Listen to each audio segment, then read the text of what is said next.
संसार के अलग अलग जीवन काल में बहुत सारे महान लोगों ने जन्म लिया, जिनमें से एक महान गौतम बुद्ध भी थे। आइए जानते हैं सिद्धार्थ से लेकर गौतम बुद्ध बनने की कहानी।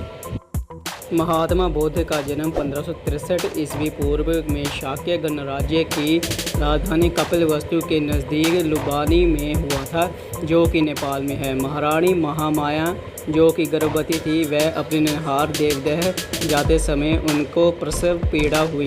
तब एक नज़दीक के पीपल के पेड़ के नीचे उनका बालक का जन्म हुआ, जिसका नाम सिद्धार्थ रखा गया। कहा जाता है कि सिद्धार्थ के जन्म के 7 दिन बाद उनकी मां का निधन हो गया।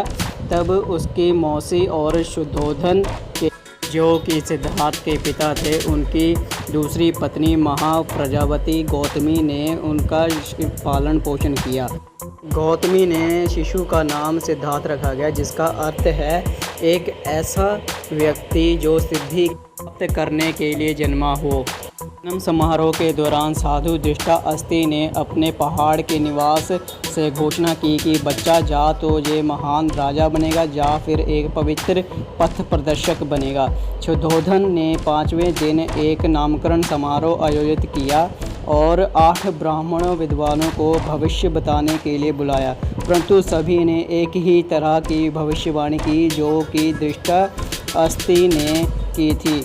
उन्होंने कहा कि आपका पुत्र या तो एक महान राजा बनेगा या तो एक महान धार्मिक पथ प्रदर्शक बनेगा।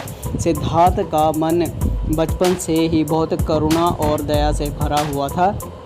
एक दिन की बात है कि उसके चचेरे भाई देवदत्त ने तीर से एक हंस को घायल कर दिया था, जिसके जीवन की रक्षा सिद्धार्थ ने की थी। वह किसी को भी कष्ट में नहीं देख सकते थे।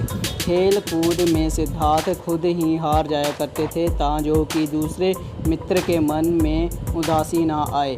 राजा शुद्धोधन उसके वैराग्य से दूर रखना चाहते थे, इसलिए राजे ने 3 मौसम के हिसाब से 3 सुंदर महल बनवा दिए गए, जिसमें उनके लिए बहुत सारी सुख सुविधा दासियाँ की उपलब्ध करवाई।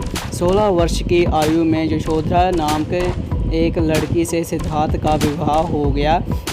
वह खुशी खुशी महल में रहने लगे। कुछ समय बाद उनके यहाँ एक बच्चे का जन्म हुआ, जिसका नाम राहुल रखा गया। सिद्धार्थ का मन राजमहल के सुख विलास से विचलित हो गया था, जिसके कारण उसको वह अपने आप को कैदी महसूस करता था। एक दिन बगीचे की सैर करते समय उसे एक बूढ़ा आदमी नज़र आया, जो कि बहुत कमज़ोर, दुबला पतला और पेट फूला हुआ था। फिर आगे जाकर उसे एक बीमार आदमी मिला, जो बहुत बड़ी मुश्किल से किसी दूसरे के सहारे चल पा रहा था। फिर थोड़ी देर आगे जाने पर उसे एक अर्थी यात्रा देखने को मिली, जिसके पीछे बहुत सारे लोग रो रहे थे। कोई अपने बाल नोच रहा था और कोई अपनी छाती पीट रहा था। कुछ दूर चलने पर उसको एक पेड़ के नीचे एक साधु बैठा हुआ दिखाई। उसको कोई चिंता नहीं थी, चेहरे पर हल्की मुस्कान और संतोष था। महल वापस आने पर उसे एहसास हुआ कि जिस हालत में मैं रह रहा हूँ वह एक झूठ है। उसके मन में संसार के प्रति दया आ गई और उन्होंने परिवार और राज्य भोग को त्याग करके दिव्य ज्ञान प्राप्त करने का फैसला किया।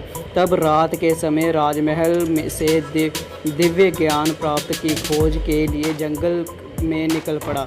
सिद्धार्थ ने अलार कलाम और अदुक रामपुत्र से योग साधना और समाधि लगाना सीखा, पर उन्हें संतोष नहीं मिला।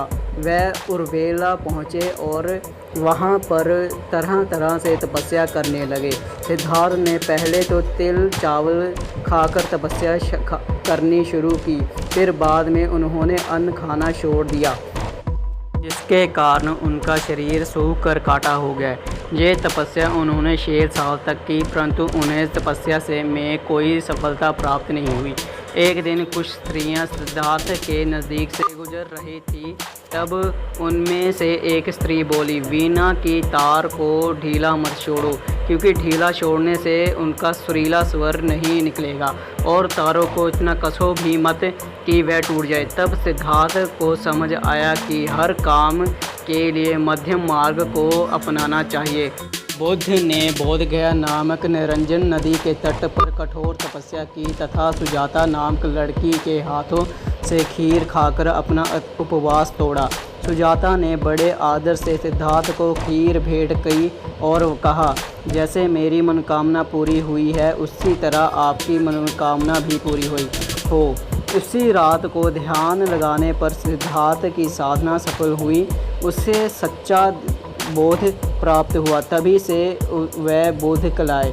जिस पीपल के पेड़ के नीचे सिद्धार्थ को बोध प्राप्त हुआ वह बोध वृक्ष कहलाया।